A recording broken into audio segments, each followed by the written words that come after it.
When we talk about an American truck, you already know it's big, and its engine is big too. The pickup and quarter-ton versions are on another level entirely. In today's video, we're going to watch the repair of two trucks. The first one is a 2018 Ford F-150. But before anything, make sure you're subscribed to the channel. Let's go full American, heavy-duty style. The idea of the Ford F-Series started more than 70 years ago, specifically in 1948. Over the years, the truck kept improving day by day until it reached the 14th generation, which started in 2021 and is still going. This truck literally offers everything: comfort, power, and suitability for most places and conditions. The truck in our video, as we said, is a 2018 model. At the time, it came with 5 different engine options. The one Simon and Billy bought came with the 2.7-liter EcoBoost V6, the smallest engine in its class in terms of displacement, but it still produces 325 horsepower. As usual, they bought the truck from an online auction. The damage was all at the front. The entire front wheel assembly, including the brakes and the rotor, was missing, so they had to put it on a wheel dolly to move it. The engine ran fine, the battery was good, and it didn't need replacement. They filled the brake fluid so they could unload the truck. It came down slowly and safely onto a wooden block, attached to the dolly, and secured to the suspension arm to keep it from moving. They started the truck and lowered it gently until it reached the ground safely.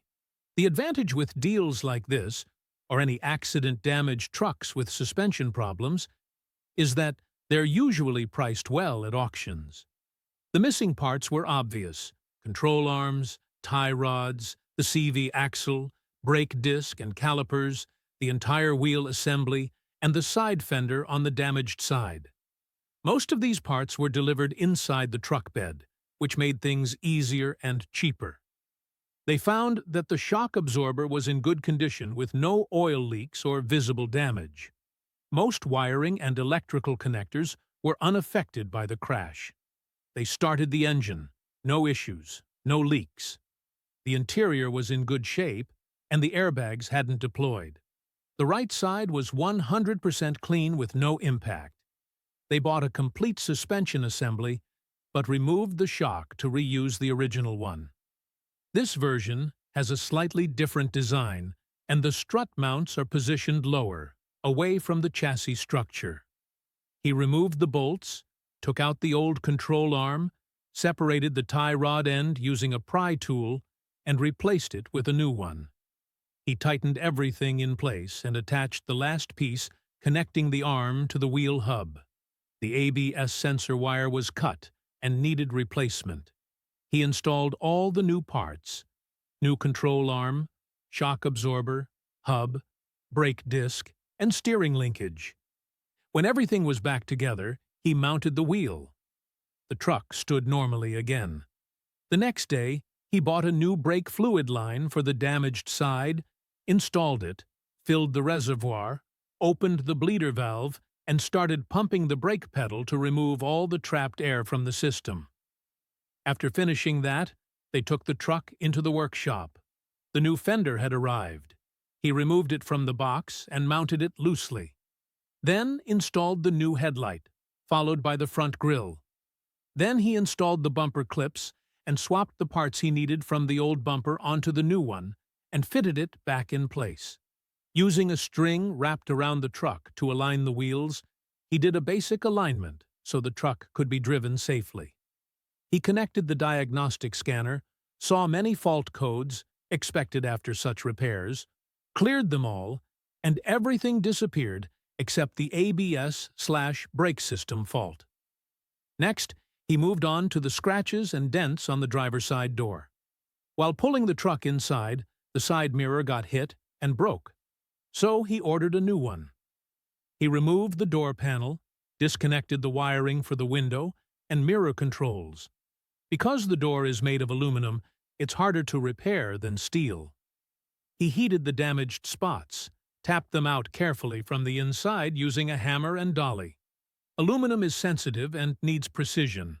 After restoring most of the shape, he sanded the area, filled minor imperfections with body filler, removed the door from its hinges, placed it on stands, sanded again until the surface was smooth.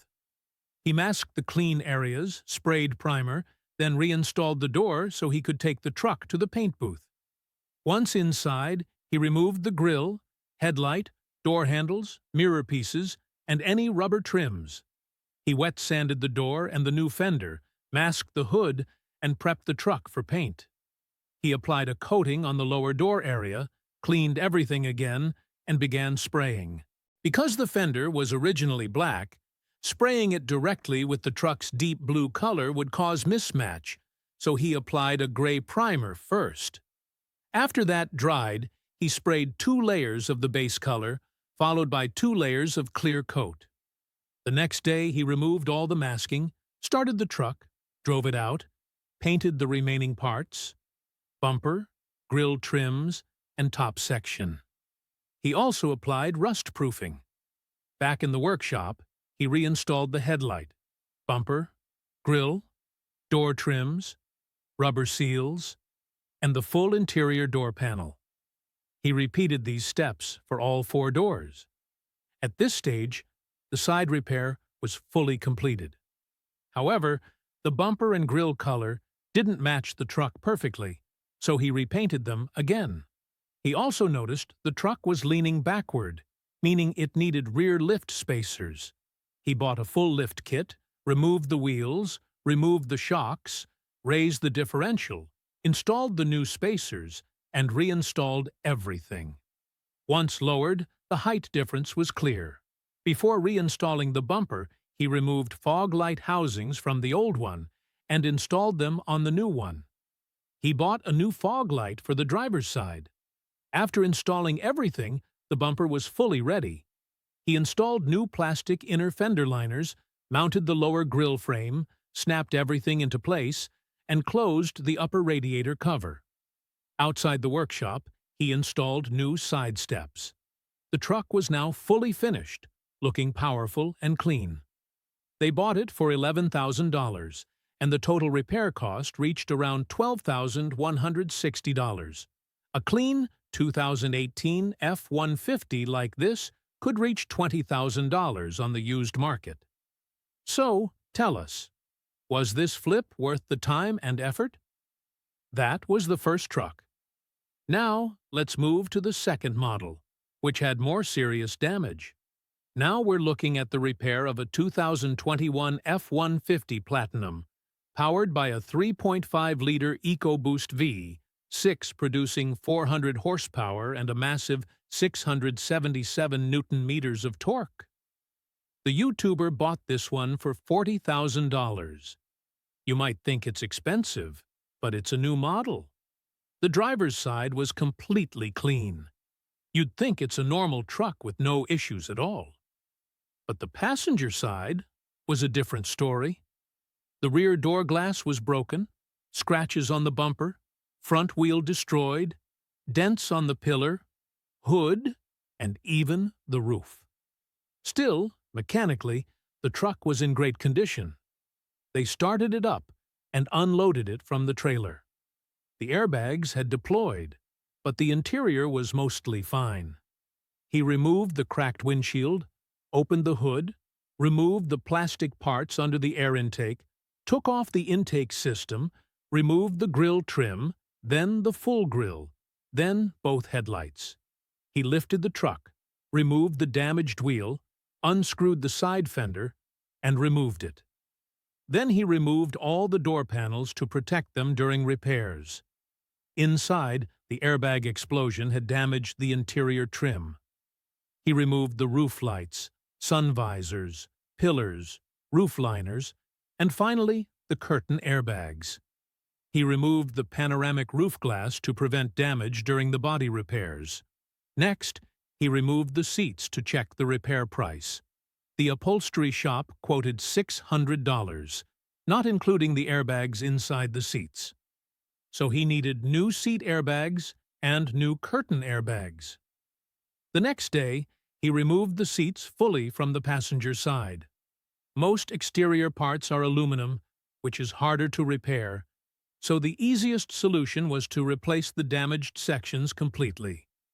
The new parts arrived, and he marked all the cutting points, removed the spot welds with sanding tools, and separated the damaged metal using a hammer and pry tools. After removing all damaged sections, he carefully cut the replacement part to match perfectly. Accuracy was crucial. He lined up the new part, mounted the doors temporarily to check alignment, applied epoxy, and welded the aluminum with the appropriate welder. After everything cooled, he sanded the welds to make the surface smooth, cleaned it with thinner, applied body filler, sanded again, and repeated the process until the surface was perfect.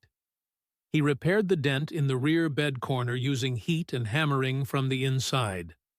Then sanded, filled, and smoothed. After all filler work was done, the truck was ready for paint. The new airbags arrived, so he reinstalled the front seats, cleaned the interior, and moved to the paint booth.